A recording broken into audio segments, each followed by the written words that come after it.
歡迎各位老師嚟到專科小學科學科教師平台介紹。嚟緊9月，小學就要開展科學科嘅教學。今日同老師睇一睇下專科呢個教師平台點樣可以一站式咁幫助老師嚟緊喺9月開展小學科學科嘅教學，由備課到上課，去到帶領學生做實驗、收集實驗嘅數據，去到課前評估、課後評估等等，都可以一喺呢一個平台上面完成，方便老師展開科學科嘅教學。而我哋今日就會以小4其中一個章節繁殖策略與遺傳特徵做一個簡單嘅示範俾各位老師。如果老師唔需要處理班別同埋學生嘅情況呢，我哋可以撳翻左下角個掣將佢收埋，令到我哋睇到嘅熒光幕大啲。入到嚟章節之後，首先會見到係呢一個章節嘅資訊啦，包括呢一個章節學習嘅目標、建議嘅課節。想 detail 啲知道個課程嘅，可以撳一撳教案，就可以睇到呢一個章節嘅教案。當中包括探究嘅問題啦、學習目標、建議課節、探究活動、課前準備等等。亦都會有每一堂嘅教學指引，包括教學嘅內容啦、教學流程嘅建議同埋教學資源。當老師登入咗平台之後，要見到左手邊會有課本、班別同埋學生，方便老師做翻啲班級同埋學生嘅管理。喺中間呢度就可以揀翻你教嘅年級啦，小1、小4，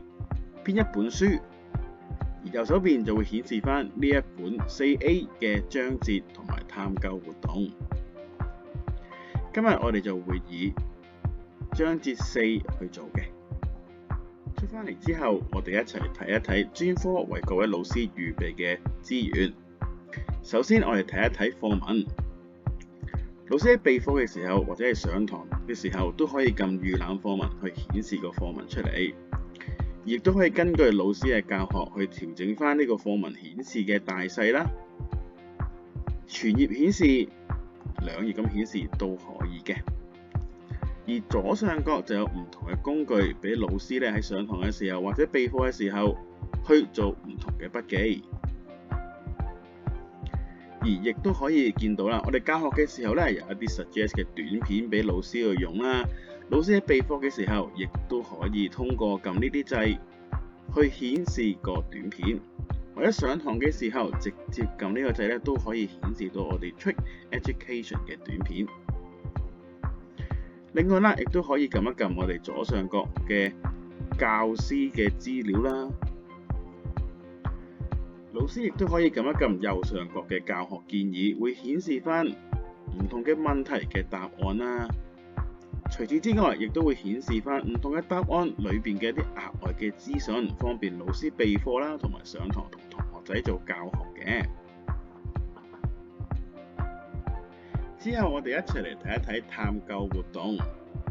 喺呢一個章節會有一個探究活動叫做設計風力傳播的種子。入到嚟之後，可以睇到呢一個探究活動嘅學習目標、活動嘅類型、使用嘅建議。究竟呢個活動我哋係建議喺課堂進行啊，定係同學仔可以返屋企進行呢？另外亦都有唔同嘅參考資料，包括探究活動嘅評估表啦、探究活動冊、工作紙同埋工作紙嘅教師版，方便老師喺備課嘅時候可以睇到唔同嘅參考資料，或者上堂嘅時候向同學仔展示唔同嘅資料啦。同頭先影片工作紙一樣，探究活動都會有3個模式進行。第一個係預覽模式，咁老師就可以備課時候撳預覽模式，就知道嚟緊呢一個嘅探究活動應該點樣進行。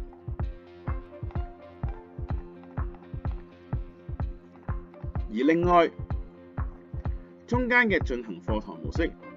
亦都係同學仔通過輸入同一個嘅。亦都係通過同學仔輸入同一個課堂登入碼，令到學生同老師嘅熒光幕同步啦，一齊去做呢一個實驗嘅。而當然啦，最後都會有派發嘅家課。如果呢一個嘅探究活動係適合同學仔返去屋企做呢，老師亦都可以通過呢個派發家課，將呢個活動分俾同學仔返去做功課。又或者可能我完成咗個活動啦，但係活動反思呢，我想同學仔返到屋企先做嘅，我就可以淨係將個活動反思發送俾同學仔返去作為家課咁樣去做咯噃。之後我哋一齊嚟睇一睇影片嘅部分。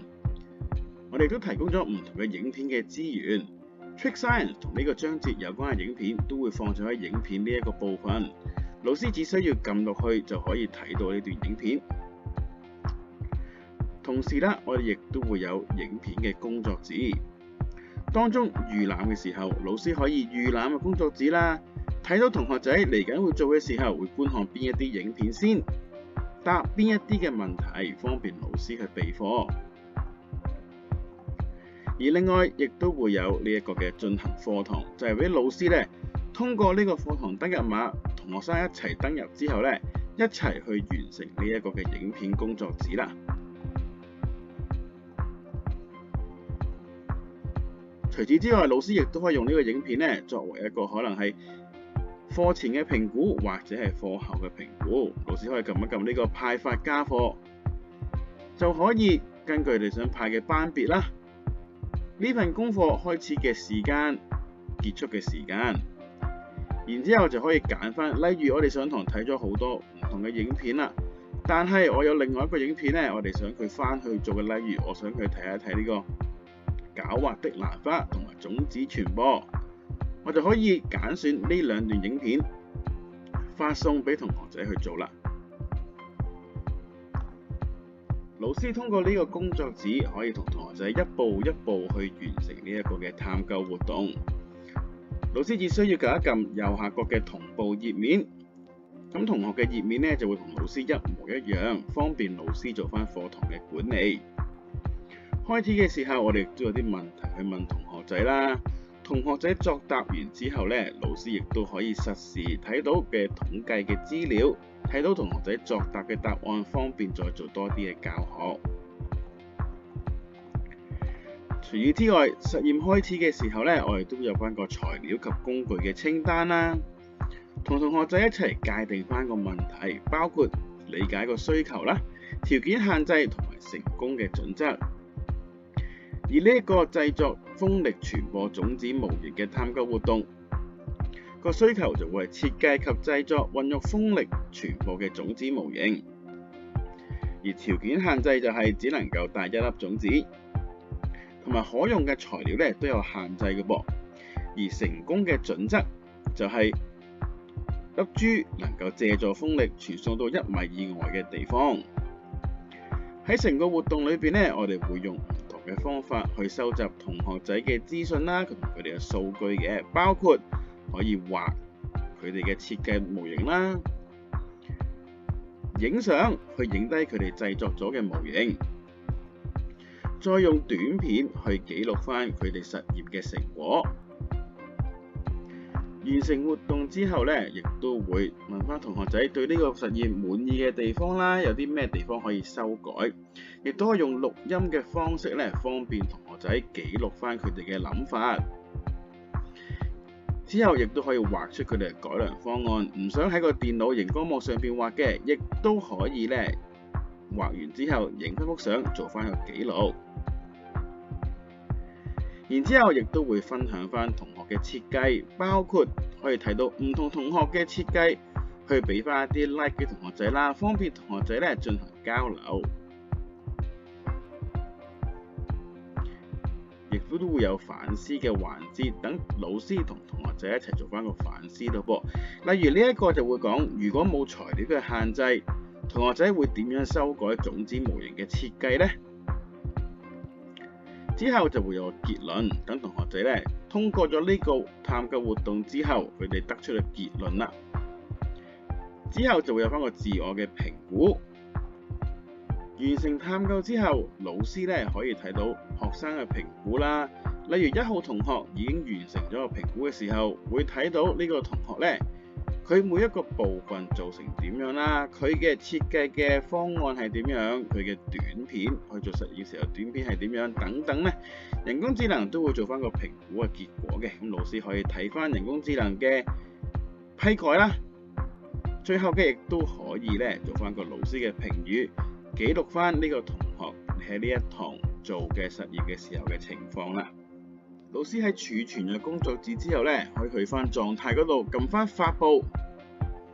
再撳發布，咁就會咧發布咗呢一份嘅工作紙噶啦。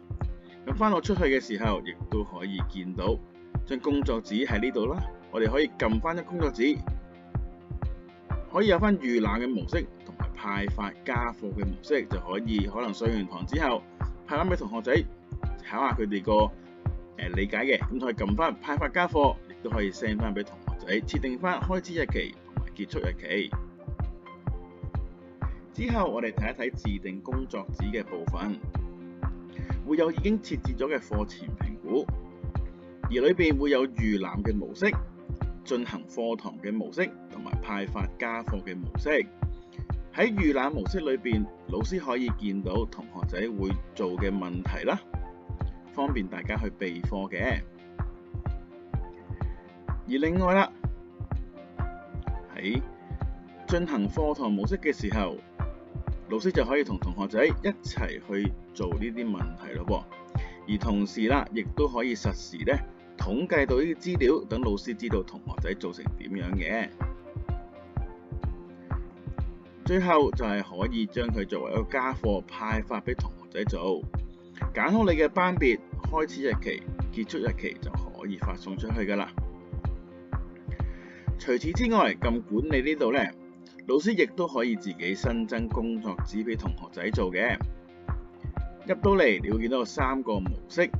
第一個係智能生成嘅模式，就會根據同學仔嘅程度，人工智能咧去派送一啲問題俾佢做。而中間簡單嘅設定嘅，老師咧就可以揀翻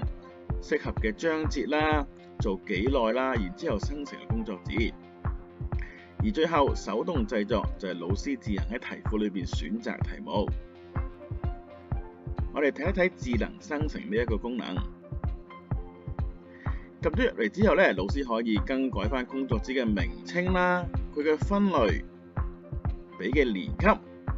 然之後見到啦，呢度總共有5條問題，7分為滿分。喺每題問題嘅老師咧，可以選擇翻呢條問題佔嘅分數啦，佢擺嘅位置啦。如果唔中意嘅，可以刪除佢都得。同時都方便老師咧，會有埋個 model answer 喺右手邊嘅。老師可能睇完之後，我想多啲題目都可以嘅，就可以撳翻題庫呢度啦。就可以喺題庫裏邊選擇翻適當嘅問題，揀選翻佢，再撳關閉，就會將啲新問題加咗落去。而家變咗有7條問題，9分為5分啦。完成咗之後，就可以撳一撳預覽啦，就可以睇到呢張工作紙嘅問題。